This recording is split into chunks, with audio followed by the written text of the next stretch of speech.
Well, the 4th annual Brooklyn Comedy Festival, which will run for 6 days starting August 22nd, is promising some big name drop-ins to go along with the established and up-and-coming comedians they'll be featuring. We do not expect our next guest to reveal who some of those surprise celebrities will be, but they are here to tell us everything that's not secret. News you can use. We might just ask them anyway, just for kicks. But joining us now are Chris Nestor, a comedian and the co-founder of the Brooklyn Comedy Festival. Welcome, sir. Hey, thanks for having me. Happy to have you. And Evyatar Gour is the festival's creative producer of the festival, the comedy festival that is, as well as the producer of the monthly comedy show, Comedy at the Grocery.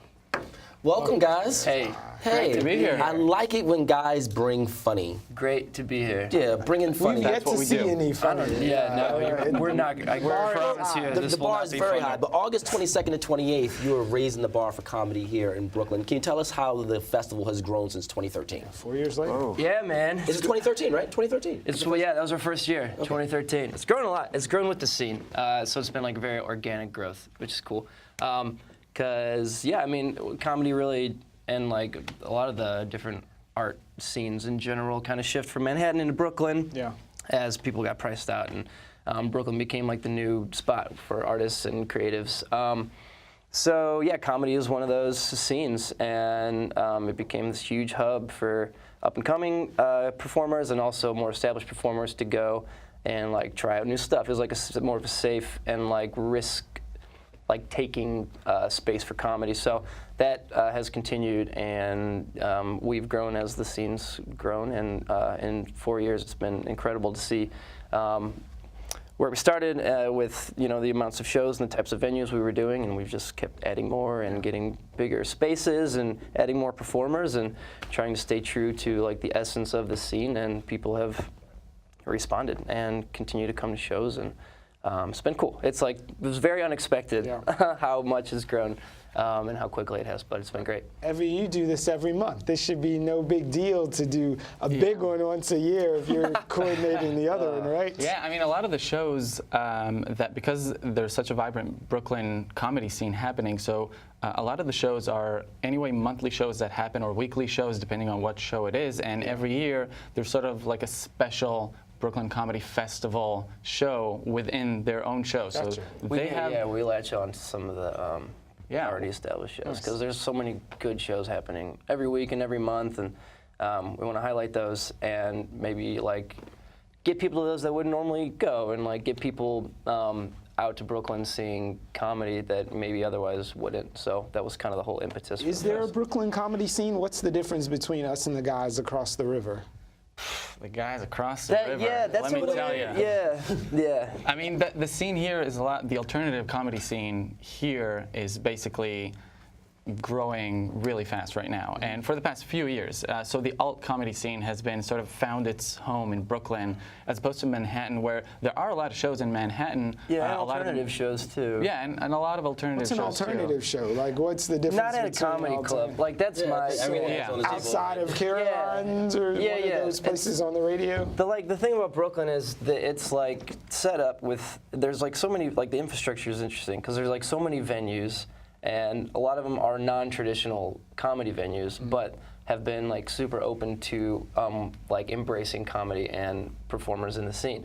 So Brooklyn, I think more so than Manhattan even, there's a different, I think there's more of a communal vibe in Brooklyn. I think it's a place where you're more free to take risks and like develop your voice, especially like, if you're new to the scene or you're trying to figure out what you want to do, whether it's sketch or maybe you're taking improv classes and you're doing stand-up every night. You gotta try a lot of things. So Brooklyn has so many opportunities to do that, and they have so many spaces that allow for free or cheap comedy shows to happen every night of the week. What are some of the spaces that you guys will be occupying and filling with laughter 22nd to the 28th? Especially from some headliners as well. You got some heavy hitters crossing. Yeah, well, this year's gonna be crazy, man.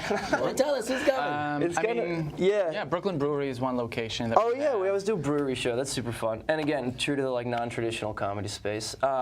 But yeah, we'll be at the Bell House. We'll be at Littlefield, like down in Gowanus. We'll be Union Hall. We'll be at. We're doing. So drop some names on us. There's some marquee folks. Music Hall, Williamsburg. We're gonna, Surprise guests include. Yeah, we're we're gonna have. We're really excited. Reggie Watts is doing a big closing night showcase for us. Yeah, we're gonna be doing two, like a doubleheader. So 2 shows at Music Hall Williamsburg, and the featured comics are gonna be Jenna Friedman and Michelle Buteau, and they're amazing.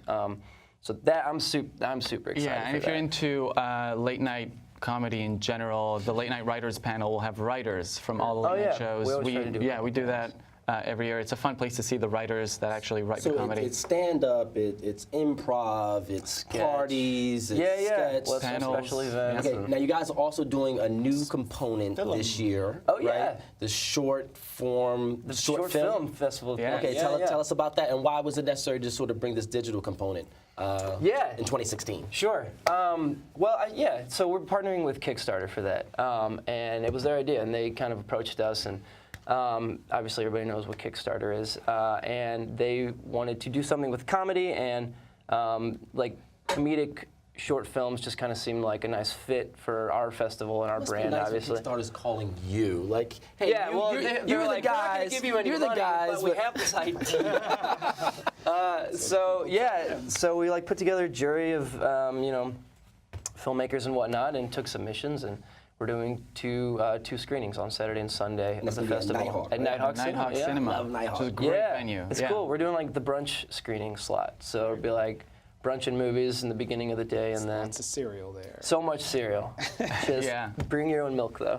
Submissions are a big part of the festival too, because it's about combining sort of up and coming or new talent, new comedians that are actually trying to find their voice in comedy, putting them on stage together with the Jenna Friedmans, the Reggie Watts, and all those, and sort of combining it and letting the Brooklyn comedy scene also help it find its own voice. Every comedian, that's what they struggle with.